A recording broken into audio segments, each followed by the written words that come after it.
Hola, ¿qué tal? Bienvenidos a El Punto sobre la I. Nuestro invitado el día de hoy es el maestro Eduardo Luque. ¿Qué tal? ¿Cómo está? Hola, ¿qué tal? Hola. Muy bien. ¿A qué le pones el punto sobre la I hoy? Hoy es un tema que está en candelero posiblemente, que es el tema de la guerra de Ucrania, o de la posible guerra de Ucrania. Esperemos que no sea la guerra de Ucrania, aunque las cosas pintan en este momento de forma muy, muy dramática en este sentido, ¿no? Así que hoy el punto sobre la I sería cómo se desarrollan los acontecimientos en esta parte del mundo. A ver, cuéntanos, por favor. Bien, hay muchas cosas que decir y muchas cosas que no son especialmente agradables, sino que apuntan a un mismo sentido, ¿no?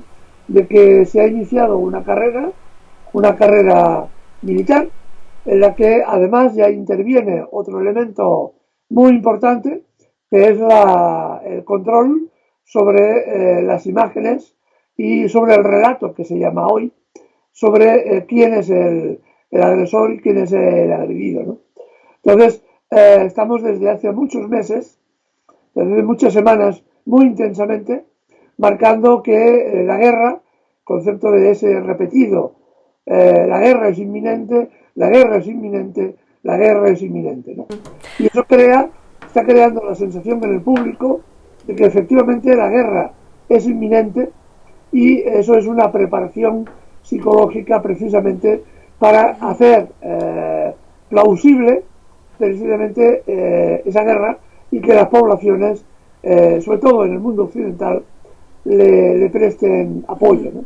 Hace unas horas Biden estaba diciendo a los ciudadanos estadounidenses que se salgan de Ucrania. ¿Cómo ves eso? Se puede interpretar de varias formas. A mí me ha preocupado mucho más otra noticia que está por confirmar, pero parece que es cierta, que son no solo ciudadanos occidentales, sino que han sido los diplomáticos rusos, los no esenciales, los que se ha ordenado que también abandonen la embajada en Kiev. Eso me parece un elemento muy peligroso, puesto que normalmente ese tipo de acciones se producen básicamente cuando ya es inminente un conflicto, ¿no? Pasa que hemos de verlo en la perspectiva de que estamos en una guerra de nervios, en que todo esto también forma parte de la propaganda, y que por lo tanto no sabremos a ciencia cierta cuál es la gravedad del tema. Por ejemplo, hay otra cosa que me preocupa enormemente, y es referida a mi país, ¿no? Hace muy poquitas horas, hoy, el presidente de gobierno ha convocado a la oposición a una reunión especial sobre el tema de Ucrania, lo cual no apunta nada bien tampoco, en el sentido de que no haya algún tipo de conflicto militar en el que España se iba a ver envuelta.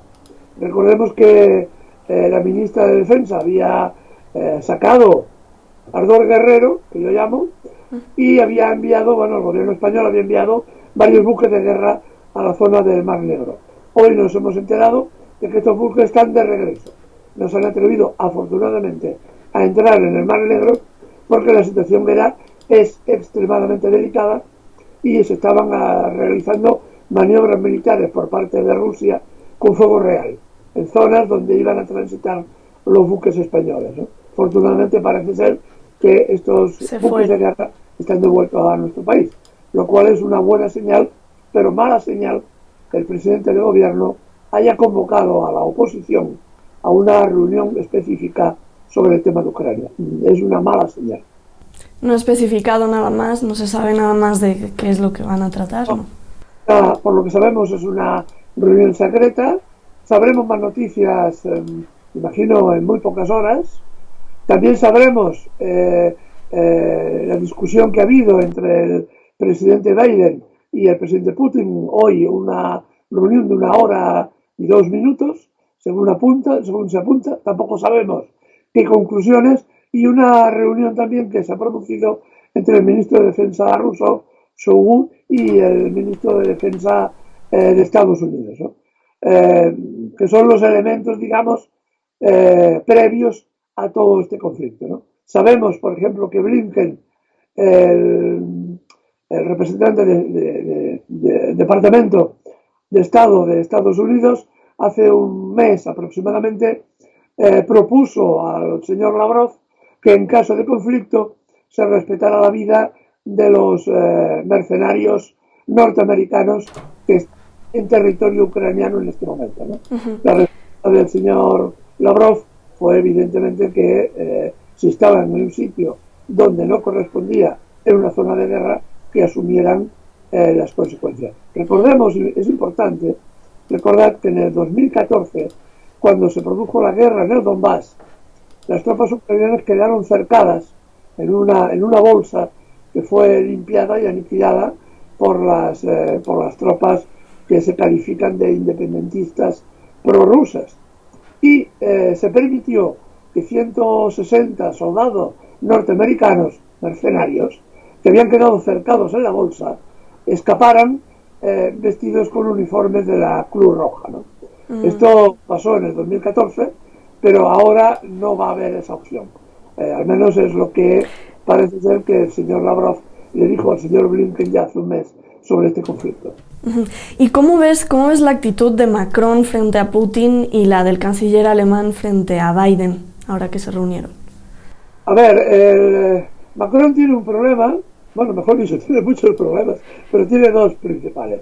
Uno, que está en periodo preelectoral y necesita, para cubrir los gravísimos problemas que tiene ahora con los camioneros, por ejemplo en París, que hoy estaban intentando ocupar la ciudad, necesita algún tipo de carta ganadora a nivel de política exterior que presentar en las futuras elecciones en su país, ¿no? Entonces está haciendo gestiones, y aparte el segundo problema, está haciendo gestiones intensas, y el segundo problema es que evidentemente una guerra que se sabe cómo comienza pero no se sabe cómo acaba, implicaría evidentemente territorio europeo. La imagen, por ejemplo, de Polonia, que ha comentado el premier polaco, el miedo que tiene Polonia o Francia a 5 o 6 millones de refugiados ucranianos golpeando las fronteras europeas, es una cosa que aterra también a Francia por lo que pueda implicar. Al margen de que, como digo, una guerra se sabe cuándo comienza, pero nunca cómo acaba, ni cuándo ni cómo acaba. Y seguro que se va a relacionar, se va a efectuar si desgraciadamente se produce sobre el territorio europeo. Porque Biden habló de guerra mundial, o sea... Sí. A ver, estamos delante de un personaje, yo diría, lo hemos definido muchas veces, ¿no? Con graves limitaciones cognitivas, es un señor mayor, es un señor que hemos visto que en las reuniones con el premier israelí hace unas pocas semanas se durmió en mitad de la entrevista. Los medios tuvieron que rectificar las imágenes y enfocar al premier israelí porque el señor Biden estaba literalmente durmiendo, se había quedado dormido, y evidentemente es un personaje que tiene unas graves limitaciones cognitivas. Recordemos también que ha pasado 4 ictus, que no es poca cosa, y sobrevivió, ¿no? Pero la campaña electoral, por ejemplo, en su país se demostró también que tenía graves fallos de memoria, de saber cuál era la situación en realidad de lo que estaba pasando. Es decir, estamos en manos de dirigentes políticos muy mediocres y que yo diría que cognitivamente muy limitados, ¿no? Y esto es muy peligroso. Una anécdota os apunto, ¿no? Que pienso que puede ayudar. El otro día la ministra de Exteriores inglesa se reúne con el señor Lavrov, la señora Liz Truss, porque se llama. Se reúne con el señor Lavrov y, en plan de amenaza, unos minutos antes de la entrevista, territorio inglés, hace unas declaraciones del tipo que nosotros vamos a ayudar a nuestros aliados bálticos llevando armas a través del Mar Negro. Cualquier niño de 12 años que sabe y ha mirado un mapa, sabe que entre el Mar Negro y los países bálticos hay más de 1.200 kilómetros. Y que además han de atravesar, a no ser que se desvíen por Polonia, han de atravesar el territorio ruso y territorio bielorruso, que evidentemente es aliado de Rusia. Es un personaje que tiene ese tipo de carencias. No conocer una ministra de Exteriores que no conoce ni la geografía de los países sobre los que hablan. Y el sumo fue cuando en la entrevista, en la conversación, el señor Lavrov, que es me permitiré la expresión, es un perro viejo en política, es un señor con muchísima experiencia, le dice: el Reino Unido reconocerá la región de Rostov y la región de Voronezh como partes de Rusia. Y la ministra de Exteriores inglesa responde: jamás el Reino Unido reconocerá Rostov y Voronezh. Y la embajadora, que estaba a su lado, la embajadora inglesa del Reino Unido en Moscú, le tuvo que reconvenir diciéndole: oiga, señora ministra, es que es el territorio de siempre, de hace siglos. Pues el territorio tampoco. ruso no está en Ucrania. Este es el nivel intelectual de algunos de los ministros de Exteriores de Pero Occidente. eso Biden y pues la ministra británica, pero ¿qué me dices de Holanda, de Japón? Porque yo tengo amigos en esos países y acaban de prohibir también viajar a Ucrania y pues están diciendo cosas así. Están jugando con la gente, Eduardo, porque eso, aparte de lo anecdótico de algunas cosas que pues sí me preocupa la gente que está viviendo ahí o que tiene familia ahí o que se está creando, esta es la fase de la creación, estamos en la fase de crear una situación de histeria colectiva en Europa para justificar la guerra o justificar. La guerra no va a comenzar por una invasión rusa que no ha existido nunca, ni el interés por parte del presidente Putin ni de nadie de invadir Ucrania, entre otras razones porque Ucrania no es rentable.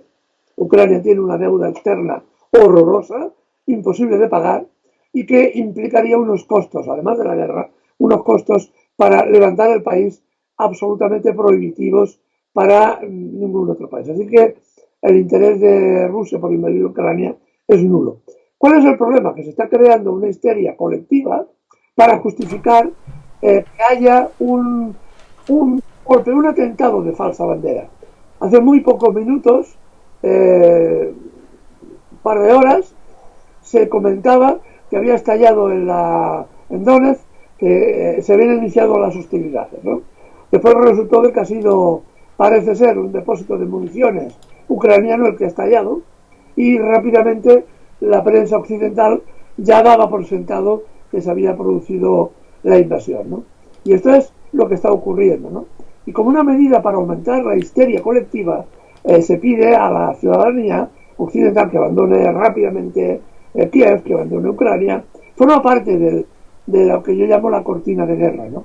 Precisamente preparar a la población para hacerle ver que es imposible de parar, ¿no? Y la guerra, evidentemente, es posible de parar si hay buena voluntad y un mínimo de entendimiento. Muy bien, pues ya nos vamos. Solo la última pregunta, algo que desees agregar, tu conclusión. Y ya sé que no eres adivino, pero ¿qué porcentaje ves de que esto se vaya a solucionar o de que pues vayamos a la guerra? 50-50. Es una buena pregunta, ¿eh? Es una buena pregunta. Desgraciadamente las noticias que nos llegan son fragmentadas, pero apuntan a que habrá un tipo de conflicto. No sabemos de qué gravedad ni qué lineal. También hay otra cosa a recordar. En el 2014, si no me falla la memoria, también hubo una situación extraordinariamente tensa cuando el presidente Obama y su vicepresidente, el señor Biden, ahora presidente, decidieron que Siria tenía armas de destrucción masiva, montaron una campaña publicitaria enorme y amenazaron con bombardear Siria. La respuesta rusa en aquel momento fue también demoledora, diciendo que si se bombardeaba Siria, ellos intervendrían de forma decisiva apoyando al gobierno sirio, ¿no? Y entonces se encontró in extremis, pocas horas antes de iniciar el conflicto, una solución, que fue que Siria, que tenía armamento químico, lo destruyó. Siria no iba a utilizarlo contra Israel porque no era útil, y se utilizaba solamente como disuasión, y se llegó a ese intento cordial in extremis. Yo quiero pensar que esto es posible, quiero pensar, pero ahora mismo todos los inputs, todas las variables que tenemos apuntan a que habrá algún tipo de conflicto. Inmediatamente no será un conflicto generalizado, pero el riesgo es evidente de que escale, y una vez escalado un conflicto no se sabe nunca cómo acaba. Muy bien, pues te agradecemos muchísimo por compartir tus conocimientos con nosotros. Esperamos verte en este espacio de nuevo. Un abrazo muy grande, Eduardo. Un abrazo a vosotros. Y muchísimas gracias a usted por seguirnos aquí en El Punto sobre la I. Hasta la próxima.